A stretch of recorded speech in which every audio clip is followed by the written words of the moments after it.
पिछली श्रृंखला में हमने देखा कि सारी दुनिया सो रही है, लेकिन कवि जो है या जो अकेला व्यक्ति है, दुखी व्यक्ति है, उसको नींद नहीं आती है।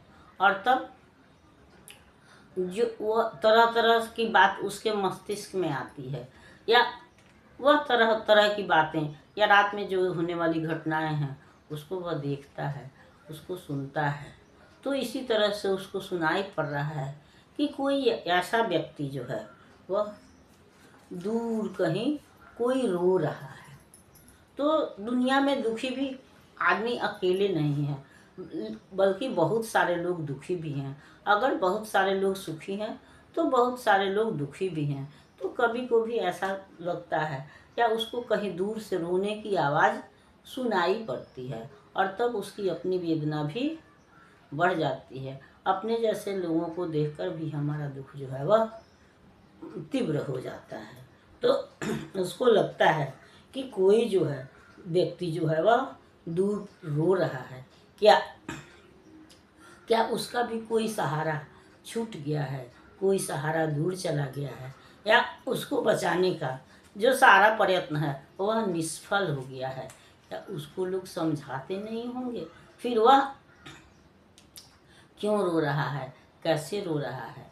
कभी इसका वर्णन करता है और कहता है, कोई रोता दूर कहीं पर, इन काली घड़ियों के अंदर यत्न बचाने के निष्फल कर, काल प्रबल ने किसके जीवन क्या का प्यारा अवलंब लिया है, कोई रोता दूर कहीं पर। ऐसी ही थी रात अंधेरी, जब सुख की सुषमा की ढेरी, मेरी लूट नियत ने ली थी, करके मेरा तन मन जर्जर, कोई रोता दूर कहीं पर। मित्र पड़ोसी का क्रंदन सुनकर आकर अपने घर से सत्वर, क्या न उसे समझाते होंगे, चार दुखी का जीवन कहकर, रोता कोई दूर कहीं पर। तो और ऐसे भी जब रात अंधेरी होती है, शांत होती है, तो उसमें दूर दूर तक की आवाज़ें हमको सुनाई पड़ती हैं।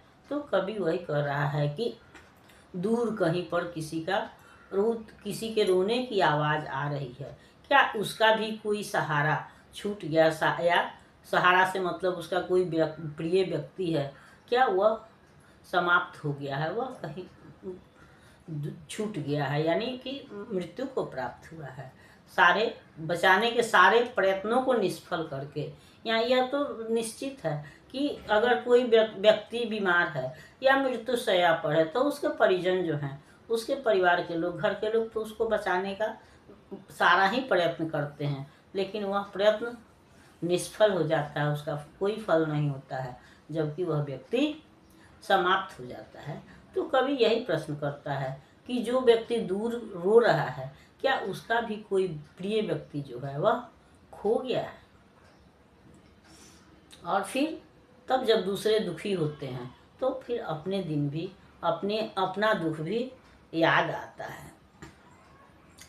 और तब वही कह रहा है कि एक ऐसी ही अंधेरी रात थी, जब मेरे सुषमा की डेरियाँ सुषमा से है, सौंदर्य से है।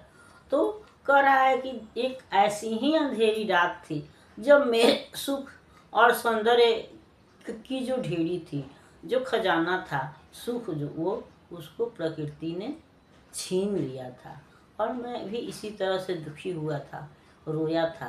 क्या इसके साथ भी ऐसा ही हुआ है। तो जब व्यक्ति जैसे अपने सुखों की तुलना करता है, और सुख से ज़्यादा हम दुख से किसी के हृदय से जुड़ते हैं, और मनुष्य जो है अपने दुखों की तुलना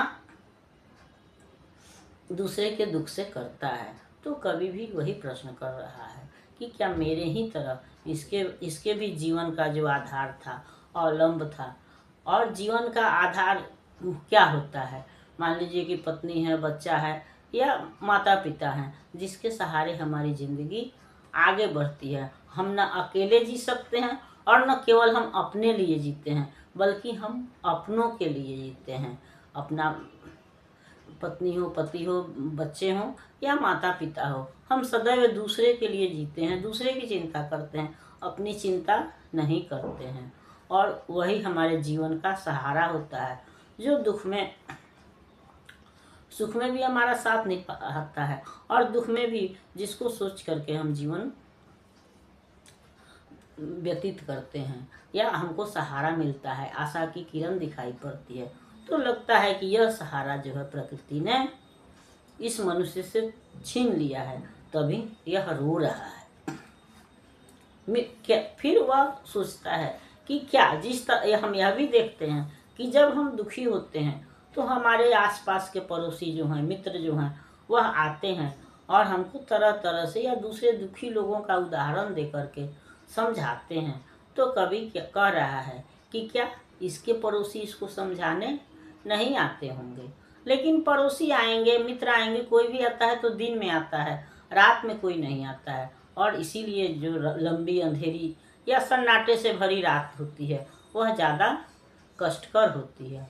और यही कारण है कि दिन में जो लोग अपने दिनचर्या में व्यस्त रहते हैं वो भी रात में दुखी होते हैं। और यह भी सच्चाई है कि हमको अच्छे दिनों से ज़्यादा अपने बुरे दिन ही याद आते हैं। तो इसके माध्यम से कवि इस सच्चाई को भी प्रकट करता है। अगली श्रृंखला में हम अगले गीत पर विचार करेंगे। तब तक यह श्रृंखला आपको पसंद आती है तो इसको लाइक कीजिए, सब्सक्राइब कीजिए। मिलते हैं अगली श्रृंखला में, तब तक के लिए धन्यवाद।